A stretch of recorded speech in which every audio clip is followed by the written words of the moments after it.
Au début des années 80, certaines associations sectorielles paritaires sont nées à la suite de la loi sur la santé et la sécurité du travail. Dans le secteur des services automobiles, les employeurs comme les travailleurs avaient un réel désir d'améliorer la santé et la sécurité dans les entreprises. C'est pourquoi leurs représentants se sont entendus sur la création d'Autoprévention. 11 mars 1983. C'est l'Assemblée générale de fondation de l'Association sectorielle Services automobiles. Dès l'été, l'association réunit une équipe d'expérience composée de conseillers en formation et en prévention, d'agents de communication et de personnel de soutien. Les premières années sont consacrées à faire connaître l'association grâce à la production d'outils de communication comme le bulletin Autoprévention. 1984 marque la création de 50 comités de santé et de sécurité. L'année suivante, on peut déjà compter plus de 100 CSS actifs, soutenus directement par l'association. En 1986, avec l'appui de réseaux solides et engagés, l'association déploie une campagne de prévention sur le plomb dans les ateliers de réparation de radiateurs.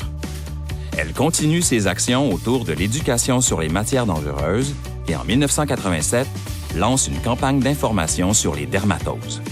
Cette même année, l'association peut remarquer que les entreprises qui ont créé un CSS bénéficient rapidement d'une baisse du nombre d'accidents.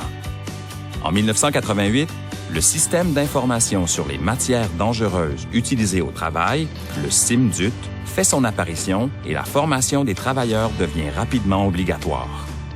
Profitant de l'augmentation du territoire couvert par les conseillers en prévention, l'association lance de nouvelles campagnes de prévention. 1990, c'est le début de la campagne d'information sur les isocyanates par l'envoi massif de la fiche technique sur la pulvérisation peinture. L'année suivante, la campagne pan-québécoise de prévention des lésions aux yeux voit le jour et entraîne des résultats. Dès 1993, beaucoup d'entreprises instaurent l'obligation du port en tout temps de lunettes de protection dans l'atelier, telles que recommandées par l'association. Cette même année a lieu le lancement de la campagne « Le travail sécuritaire sous les véhicules ». En 1995, on lance la campagne de prévention des lésions aux mains et on recherche les meilleurs gants pour protéger les mains des agressions physiques et chimiques.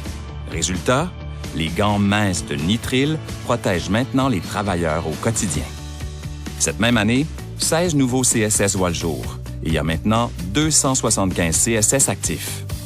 Ces actions portent fruit, si bien qu'en 1996, le nombre de travailleurs ayant subi un accident du travail chute à 1 sur 10. 1996, c'est aussi l'enregistrement du nom Autoprévention au registre des entreprises. L'Association sectorielle Services automobiles se fait dorénavant appeler Autoprévention. 96 marque également le début d'une campagne de prévention des risques présents en carrosserie qui s'échelonnera sur plus de 10 ans. Cette campagne vise, entre autres, les isocyanates et la silice. Conscient de l'importance de cette démarche, la CSST et le Réseau de la santé s'associent au mouvement. Et nos efforts sont récompensés.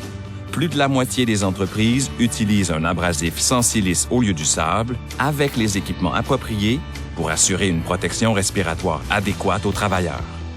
En 1997, le premier site web d'autoprévention est mis en ligne.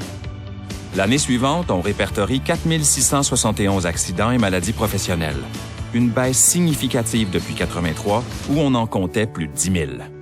Au début des années 2000, l'association s'attaque aux lésions musculo-squelettiques. On développe également un nouveau modèle de cage de retenue pour circonscrire les dangers lors de la rupture éclair d'un pneu de véhicule lourd. En 2003, on célèbre une autre baisse significative des lésions qui passe maintenant à 3 675. Entre 2005 et 2007, Autoprévention étend son champ d'action dans le milieu du remorquage. Des outils de formation pour les opérateurs de dépanneuses sont développés en partenariat avec l'APDQ et la CSST. De 2007 à 2015, le nombre d'interventions de l'association se multiplie.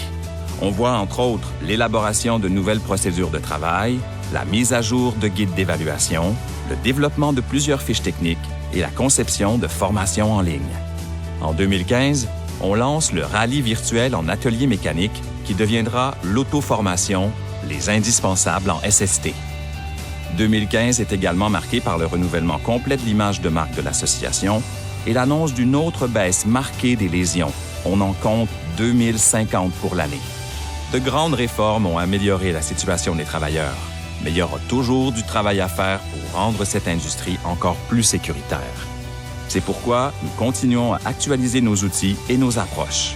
C'est en restant vigilants et en travaillant ensemble que nous pourrons continuer de développer un environnement sécuritaire pour tout le secteur des services automobiles au Québec. Merci de votre implication depuis 35 ans.